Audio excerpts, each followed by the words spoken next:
Assalamualaikum warahmatullahi wabarakatuh. Oke, perkenalkan kami dari kelompok 4 akan mempresentasikan makalah kami yang berjudul Pikiran Kiai Haji Muhammad Hasyim Asy'ari tentang Politik dan Kebangsaan. Sebelumnya, perkenalkan, nama saya Farzlan Aziz.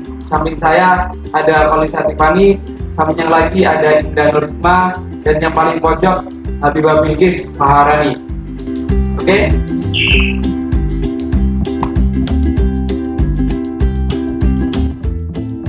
Assalamualaikum warahmatullahi wabarakatuh. Saya Habibah Bilqis Maharani dari kelompok 4 akan menjelaskan subbab pertama, yaitu pokok pemikiran politik Kiai Haji Hasyim Asy'ari. Yang pertama yaitu ajakan membangun bangsa dan negara dengan dasar nilai keislaman. Indonesia adalah negara dengan penduduk muslim terbesar di dunia. Oleh karenanya, masyarakat muslim Indonesia mempunyai tanggung jawab untuk menjaga keutuhan dan membangun bangsa ini. Islam mengajarkan kepada umatnya kewajiban membela negaranya. Di sini Islam memandang perang adalah untuk mempertahankan diri dalam upaya mewujudkan cita-cita dan mempertahankan kedaulatan bangsa.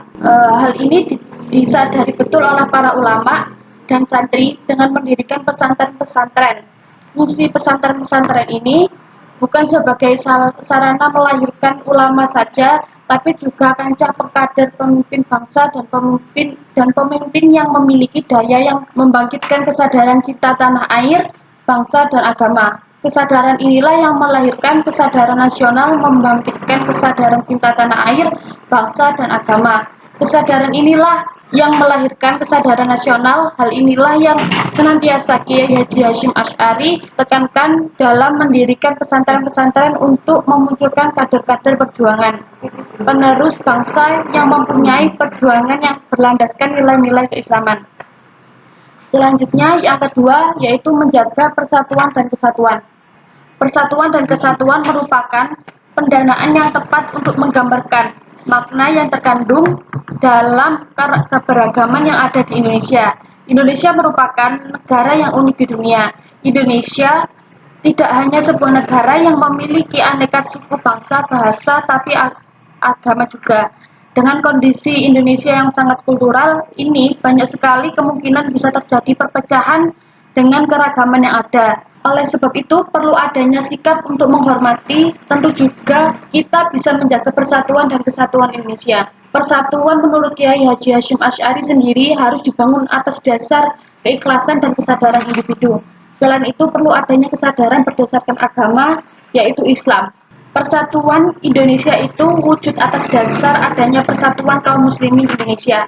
Selain pesantren, ia menjadikan organisasi NU sebagai wasilah Nahdlatul Ulama, yang berarti kebangkitan ulama.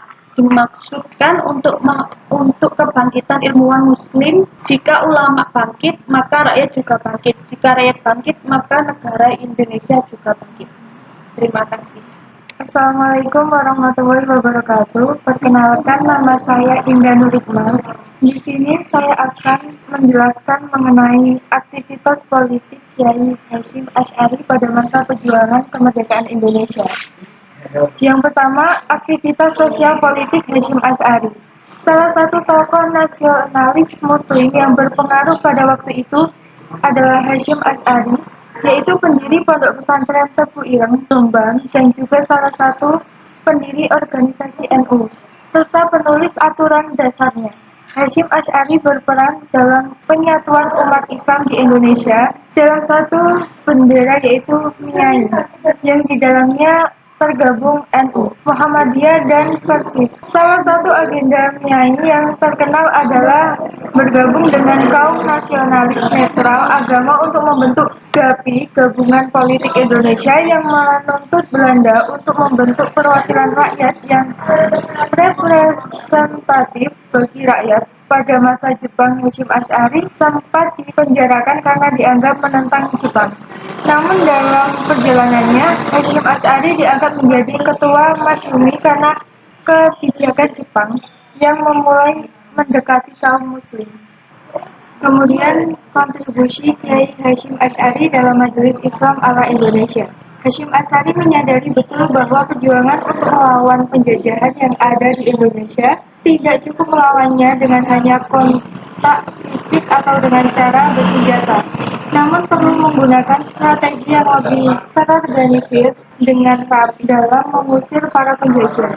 Sehingga Hashim Asy'ari melakukan perubahan perjuangan lebih damai dan terorganisir, yaitu dengan bergabung dengan organisasi-organisasi sosial keagamaan yang ada di Indonesia. Hal ini menunjukkan bahwa pemikiran politik yang dilakukan Hashim Asy'ari dalam penyatuan bangsa Indonesia dengan menggabungkan berbagai macam organisasi sosial keagamaan untuk membangun kekuatan yang solid untuk bisa merebut kemerdekaan dari kaum penjajah. Salah satu gerakan yang sudah dibangun oleh Hashim Asy'ari adalah beliau berperan dalam penyatuan umat Islam di Indonesia dalam satu bendera, yaitu MIAI, yaitu Majelis Islam ala Indonesia, yang di dalamnya tergabung NU, Muhammadiyah, dan Persis. Salah satu agenda MIAI yang terkenal adalah bergabung dengan kaum nasionalis netral agama untuk membentuk GAPI, Gabungan Politik Indonesia, yang menuntut Belanda untuk membentuk perwakilan rakyat yang representatif bagi rakyat. Kemudian, Kiai Hashim Asy'ari sebagai roda penggerak Nahdlatul Ulama dalam perpolitikan Indonesia. Berbagai aktivitas sosial politik yang sudah dilakukan oleh Hashim Asy'ari, utamanya aktivitas politik pada mulanya selepas Hashim Asy'ari melakukan proses menimba ilmu di Mekah dan Madinah. Hashim Asy'ari kembali pulang ke tanah air Indonesia. Pada saat itu, kedatangan Hashim Asy'ari selepas menuntut ilmu di Mekah, Madinah, dan Arab Saudi ke Indonesia banyak membawa perubahan. Hashim Asy'ari merubah wajah tradisionalis Indonesia. Dalam hal ini, Hashim Asy'ari bukan hanya merubah tatanan pendidikan dan sosial keagamaan saja, namun pada bidang politik, nalar politik tradisional Indonesia yang ada juga ikut berubah semenjak kedatangan Hashim Asy'ari di Indonesia. Pada awal karirnya, Hashim Asy'ari merupakan sosok yang tidak terlalu aktif berpolitik dan bukanlah musuh dari para kaum penjajah. Pada saat itu, Hashim Asy'ari merupakan sosok yang belum peduli betul dengan ide-ide politik dan pada umumnya tidak paham. Hashim Asy'ari pada saat itu lebih mengedepankan kepada kegiatan keagamaan. Meskipun demikian, dapat dianggap sebagai pemimpin spiritual bagi sejumlah tokoh politik, Ir Sudarman dan Bung Tomo dan lain-lainnya. Motivasi aktivitas politik Kiai Hashim Asy'ari. Dengan semakin berkembangnya aktivitas keagamaan yang dilakukannya, Hashim Asy'ari mendapat gangguan dari para kaum penjajah yang tak suka melihat perkembangan aktivitas keagamaan dan pendidikan yang sudah dibentuk oleh Hashim Asy'ari. Sehingga para kaum penjajah semakin terancam dengan keberadaan kumpulan-kumpulan yang sering dilakukan oleh para santri Hashim Asy'ari, sehingga para kaum kolonial bersikeras agar segala aktivitas yang dilakukan oleh Hashim Asy'ari untuk diberantas.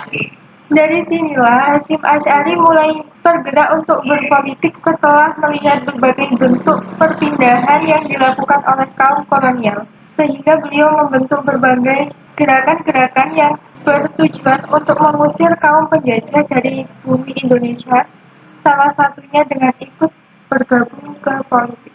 Kemudian yang terakhir yaitu kiprah politik Kiai Hashim Asy'ari.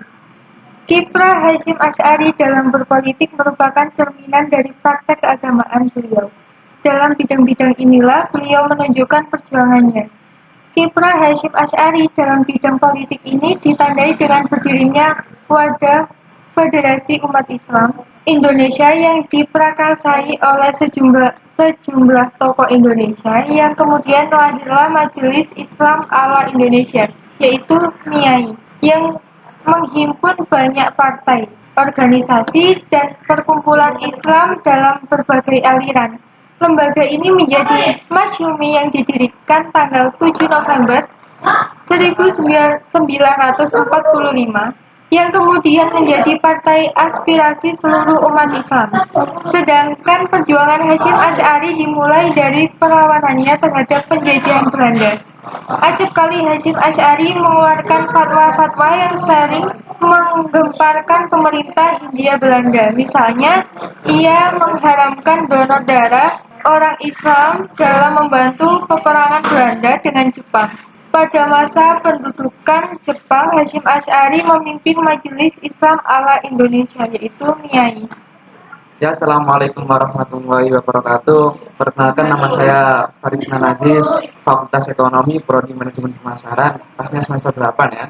Di sini saya akan menjelaskan materi saya, pemikiran Kiai Haji Muhammad Hasyim Asy'ari tentang nasionalisme. Ketika bilang nasionalisme, saya teringat yang dikatakan oleh Pak Akil Sirot pada Harlah Nahdlatul Ulama, bahwasanya Kiai Haji Muhammad Hasyim Asy'ari menginginkan mensinergikan antara semangat Islam dan semangat nasionalisme. Karena apa? Bagi beliau, semangat Islam saja tidak bisa menyatukan umat, tapi harus dibarengi dengan semangat nasionalisme, semangat kebangsaan, semangat patonia. Itu yang diharapkan, yang diinginkan oleh Kiai Haji Muhammad Hasyim Asy'ari. Pastinya dalam pemikiran Hasyim Asy'ari, kita sudah tahu pemikiran beliau sangatlah luar biasa, jiwa-jiwanya, kemudian ruh dari Kiai kita Hasyim Asy'ari sendiri sangatlah sudah diakui baik nasional maupun internasional. Kemudian dalam menyatukan negara Republik Indonesia yang sudah diproklamasikan oleh Soekarno dan Bung Hatta pada tanggal 17 Agustus 1945, itu secara resmi dan secara sah, secara fikih. Jadi apapun yang kita lakukan untuk memperjuangkan bangsa Indonesia ini adalah wajib hukumnya. Tak lupa kita pastinya mengingat ya, namanya resolusi jihad. Pada waktu itu momentum terjadi ketika Belanda beserta sekutunya datang ke Indonesia untuk menjajah kembali. Nah, Hasyim Asy'ari inilah yang membuat sebuah gerakan, yaitu tentang resolusi jihad itu, yang menyatukan bahwa membela tanah air adalah hukumnya fardu ain, yang dipaunti oleh semangat juang arek-arek Surabaya yang dikomandani oleh Bung Tomo untuk melawan penjajah di Surabaya dan sekitarnya. Ketika itu banyak santri dari Hasyim Asy'ari yang turut serta gugur menjadi syuhada waktu itu, karena sudah disampaikan dan dikeluarkan bentuk isi dari resolusi jihad tersebut. Berkuatlah semangat arek-arek Jawa Timur waktu itu untuk berjuang membela tanah air. Karena apa? Berjuang membela tanah air adalah hukumnya fardu ain, dan kita harus berjuang itu untuk mempertahankan republik negara kita ini. Nasionalisme memiliki pengertian, paham, ajaran untuk mencintai bangsa dan negara, dan kesadaran keanggotaan dalam suatu bangsa yang secara potensi atau aktual bersama-sama mencapai, mempertahankan, dan pengabdian identitas, integritas, kemakmuran, dan kekuatan bangsa. Itu yang harus kita pegang untuk hari ini, bahwasanya semangat nasionalisme itu penting bagi kita semua. Adapun ada 3 aspek dalam nasionalisme kebangsaan Indonesia. Yang pertama adalah aspek politik, kemudian yang kedua adalah aspek sosial ekonomis, kemudian yang terakhir adalah aspek kultural. Jadi yang pertama adalah aspek politik yang bersifat menumbangkan dominasi politik bangsa asing yang merugikan bangsa ini untuk menggantikan dengan suatu sistem pemerintahan yang demokratik yang dipegang oleh kaum terjajah itu sendiri. Kemudian aspek yang kedua, sosial ekonomi, yang bersifat menghentikan eksploitasi ekonomi asing dan membangun masyarakat yang bebas dari kemelaratan dan secara menginginkan kemandirian di bidang ekonomi.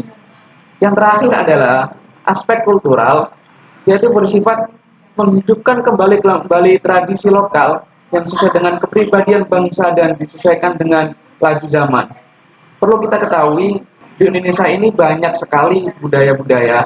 Karena terjajahnya bangsa asing, budaya kita mulai tergerus.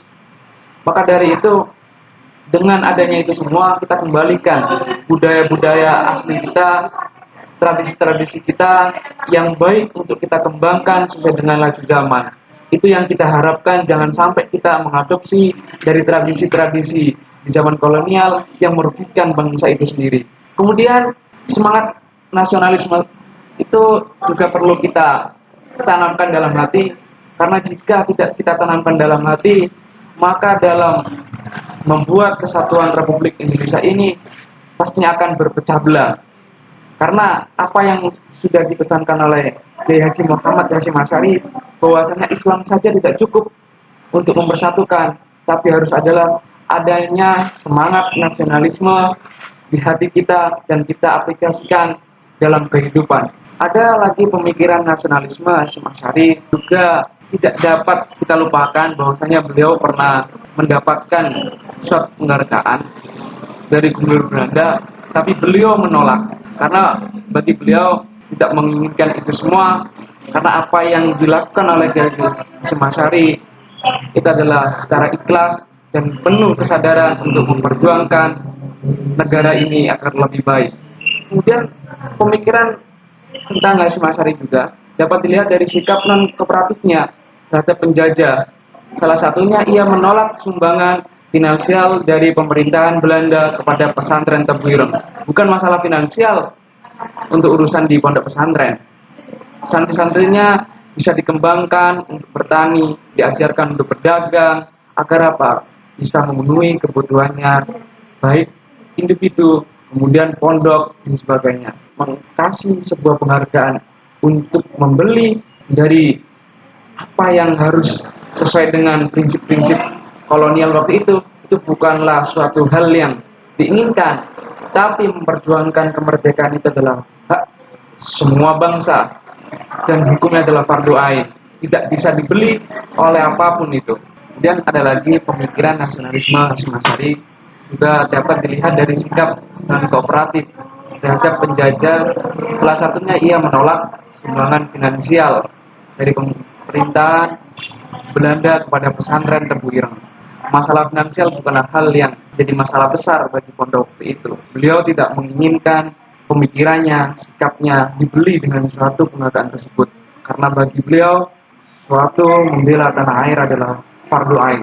Jadi siapapun wajib untuk melakukannya sepenuh hati dan jiwa dan raganya. Jadi sekali lagi, penghargaan itu tidaklah penting terhadap untuk membeli tentang pemikiran dan sikap kita untuk mempertahankan bangsa Indonesia. Kemudian ada lagi Kiai Haji Muhammad Hashim Asy'ari juga menolak mendapatkan medali penghargaan yang akan diberikan oleh Gubernur Belanda. Beliau juga menolak itu. Bagi beliau, apapun yang dilakukan beliau adalah suatu bentuk keikhlasan untuk memperjuangkan kemerdekaan Republik Indonesia. Siapapun berhak membela tanah air, jika siapa saja yang mengganggu kemerdekaan kita, maka kita wajib untuk membelanya, wajib mempertahankannya sepenuh hati kita. Garis besar, pemikiran Hasyim Asy'ari tentang nasionalisme adalah penolakan terhadap penjajah yang melakukan pemaksaan dan menekan kebebasan baik dari segi ekonomi, sosial budaya, politik, dan sebagainya. Dari sinilah dapat kita lihat nasionalisme Kiai Haji Muhammad Hashim Asy'ari yang berlandaskan pada ajaran agama Islam, bangsa dikatakan bahwa ia adalah seorang nasionalis yang religius. Beliau ingin mempertahankan bangsa ini dari terancamnya penjajah. Bahwasanya waktu itu untuk beribadah pun susah, kemudian perkumpulan-kumpulan untuk melakukan ajaran-ajaran pun juga dipersulit oleh bangsa Belanda. Maka dari itu kita harus menyingkirkan bangsa tersebut agar apa? Tercapainya ibadah yang benar-benar nyaman dan aman. Itulah Islam. Maka dari itu beliau membuat gerakan-gerakan untuk menyingkirkan penjajah dari muka bumi ini. Semangat nasionalisme itu penting. Jadi dua yang harus kita terapkan, nilai keislaman dan nilai keindonesiaan. Sekian dari saya, semoga bermanfaat bagi kalian semua. Assalamualaikum warahmatullahi wabarakatuh. Perkenalkan, nama saya Holisa Tiffany Eka Putri. Di sini saya dari kelompok 4 akan menjelaskan poin D, yaitu terkait perjuangan Kiai Haji Hasyim Asy'ari dalam mempertahankan kemerdekaan. Sejarah panjang perjuangan bangsa Indonesia dalam merebut kemerdekaan tidak bisa dilepaskan dari peran tokoh-tokoh Islam. Nah, tokoh-tokoh keagamaan seperti Hasyim Asy'ari, Wahab Asbuwa, serta kiai-kiai pesantren lainnya setelah mendirikan organisasi Nahdlatul Ulama sebagai perkumpulan ulama untuk menyatukan visi dan misi perjuangan, di samping juga mencetak kader-kader pejuang melalui pesantren yang telah berbuah manis. Banyak di antaranya santrinya bergabung dalam barisan perjuangan dalam membebaskan negeri ini. Sebagai ulama karismatik dan tokoh umat, maka Hasyim Asy'ari mengeluarkan semangat perjuangan untuk menentang penjajahan Belanda, terutama di kalangan anak muda atau para santri. Hasyim Asy'ari mengajak mereka untuk berjihad melawan penjajah dan menolak kerjasama dengan penjajah tersebut. Gerakan perlawanan ini disambut umat untuk membebaskan mereka dari ketertindasan yang menghinakan menuju kemuliaan yang membahagiakan. Demikian juga pada masa penjajahan Jepang, beliau tetap giat membangkitkan semangat juang generasi muda dan ikut serta dalam perjuangan pada front terdepan. Hal ini menyebabkan tentara Jepang marah besar dan menangkap Hasyim Asy'ari dan dimasukkan ke dalam penjara, lalu diasingkan di sebuah kota yaitu kota Mojokerto untuk ditahan bersama-sama dengan pejuang lainnya. Berbulan-bulan lamanya beliau ditahan, namun tidak menyurutkan semangat perjuangannya, bahkan justru semakin menambah energi baru dalam merebut kemerdekaan. Perjuangan Hasyim Asy'ari melawan penjajah itu sendiri tanpa resolusi jihad, maka tidak ada perlawanan heroik. Jika tidak ada perlawanan heroik, maka tidak ada hari pahlawan, yaitu pada tanggal 10 November. Agresivitas perjuangan Hasyim Asy'ari dalam melakukan perlawanan, baik terhadap kolonialis Belanda maupun Jepang, menjadi bukti bahwa beliau adalah figur yang patut dikenang dan diperhitungkan kontribusinya dalam sejarah perjalanan bangsa ini. Prinsip hidup Hasyim Asy'ari menempatkan perjuangan membela tanah air sebagai sebuah kewajiban. Prinsip inilah yang membuat semangat para pejuang kemerdekaan. Hal ini terbukti sangat membawa dampak yang nyata bagi para pejuang kemerdekaan Indonesia. Bersama dengan penjajah tersebut, gerakan perlawanan ini disambut umat untuk membebaskan mereka dari ketertindasan yang menghinakan menuju kemuliaan yang membahagiakan. Hasyim Asy'ari sendiri menganggap bahwa menyerah terhadap penjajah sama artinya dengan mengkhianati bangsa dan negara. Fatwa-fatwa Hasyim Asy'ari telah berhasil membakar api revolusi dan menggoncang sendi-sendi imperialisme Belanda. Fatwa yang dikeluarkan Hasyim Asy'ari pada 14 September 1945 itu menyerukan kepada seluruh umat muslim Indonesia berjihad memerangi penindasan yang dilakukan oleh pemerintah kolonial. Yang pertama yaitu kemerdekaan Indonesia yang telah diproklamirkan pada 17 Agustus 1945 wajib dipertahankan. Yang kedua yaitu umat Islam wajib mengangkat senjata melawan Belanda dan kawan-kawannya yang hendak kembali menjajah Indonesia. Kewajiban tersebut adalah jihad yang menjadi kewajiban bagi tiap-tiap orang Islam atau fardu ain yang berada dalam jarak radius 94 km, yakni jarak di mana umat Islam boleh melakukan sholat jamak dan qashar. Adapun bagi mereka yang berada di luar jarak tersebut, wajib membantu saudara-saudaranya yang berada dalam jarak 94 km tersebut. Persatuan menurut Hasyim Asy'ari harus dibangun di atas dasar keikhlasan dan kesadaran individu. Selain itu, perlu adanya kesadaran yang berdasarkan agama yang satu, yaitu Islam. Daerah yang dihuni juga satu, yaitu Jawa, dan mazhab fikih yang dianut Al-Syafi'i Hasyim Asy'ari. Maksudnya adalah dalam persatuan Indonesia perlu memperhatikan Islam. Begitu pula dalam persatuan umat Muslim Indonesia, jangan abaikan mazhab mayoritas, yaitu Al-Syafi'i. Dari perjalanan perjuangan selama 3 zaman itu, Hasyim Asy'ari terlihat membangun pola-pola yang strategis menuju Indonesia yang ideal.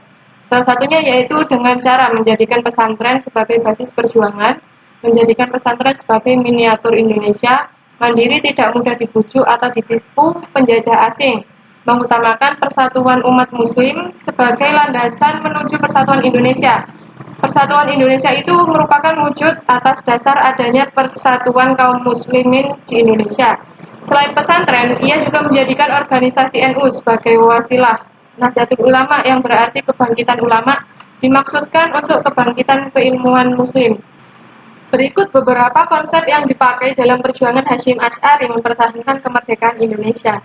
Yang pertama yaitu peran ulama dan santri dalam mempertahankan kemerdekaan Indonesia. Pada masa kolonial, umat Islamlah yang sering melakukan perlawanan. Hal ini dilatar belakangi oleh semangat perang melawan kafir. Penggerak dari semangat ini adalah keyakinan bahwa perang melawan orang Belanda dianggap sebagai jihad. Tokoh penggerak adalah ulama atau paling tidak bertitel haji. Peran umat Islam, terutama kaum santri, sangat besar dalam terbentuknya integrasi nasional. Tetapi dalam penulisan sejarah di Indonesia itu sendiri, peran kaum santri dianggap dikucilkan. Misalnya saja Hari Kebangkitan Nasional yang ditentukan berdasarkan hari kelahiran Budi Utomo, yaitu pada tanggal 20 Mei 1908. Bukan berdasarkan pendirian Syarikat Dagang Islam yang didirikan pada tanggal 16 Oktober 1905. Selain lebih awal ketimbang Budi Utomo, Syarikat Dagang Islam tidak terbatas di Jawa saja, melainkan mencakup wilayah Nusantara. Yang kedua yaitu pendidikan dianggap sebagai salah satu strategi dalam perjuangan Hasyim Asy'ari mengusir dan mempertahankan kemerdekaan Indonesia. Di dalam perjuangan para ulama untuk menjaga kedaulatan negara kesatuan Republik Indonesia, peran pendidikan sangat berpengaruh penting. Mereka sendiri menjajah untuk menguras berbagai kekayaan yang dimiliki bangsa kita yang begitu melimpah. Namun para penduduk Indonesia itu sendiri tidak pernah menyadari bahwa kedatangan mereka dari luar hanya ingin menguasai dan mengambil kekayaan yang ada di Indonesia. Itu semua bukan karena tanpa sebab, yaitu kaum penjajah begitu leluasa menguasai berbagai sudut kekayaan yang dimiliki oleh Nusantara. Itu semua karena bangsa belum begitu memahami pentingnya sebuah pendidikan, sehingga rakyat di bumi terkungkung dalam kebodohan dan kemiskinan. Yang selanjutnya dan sebagai terakhir yaitu pesantren dianggap sebagai basis pertahanan kemerdekaan Indonesia. Setelah mendirikan pesantren, strategi perjuangan Kiai Haji Hasyim Asy'ari adalah merangkul umat Islam agar bersatu untuk kejayaan bangsa, di mana dibantu lingkaran Kiai Muda Kreatif, Inovatif, Kiai Haji Hasyim Asy'ari bergerak dalam Federasi Organisasi Islam yang berdiri dalam Musyawarah 18 sampai 21 September 1937 di Surabaya. Organisasi itu bernama MIAI, yaitu Majelis Islam ala Indonesia. Dalam MIAI, Kiai Haji Hasyim Asy'ari berdiri sebagai pemimpin tertinggi. Rais Syuriah, MIAI berperan penting sebagai lobi politik umat Islam kepada Belanda. Selain berganti Jepang, MIAI berubah menjadi Masyumi, yaitu Majelis Syuro Muslimin Indonesia.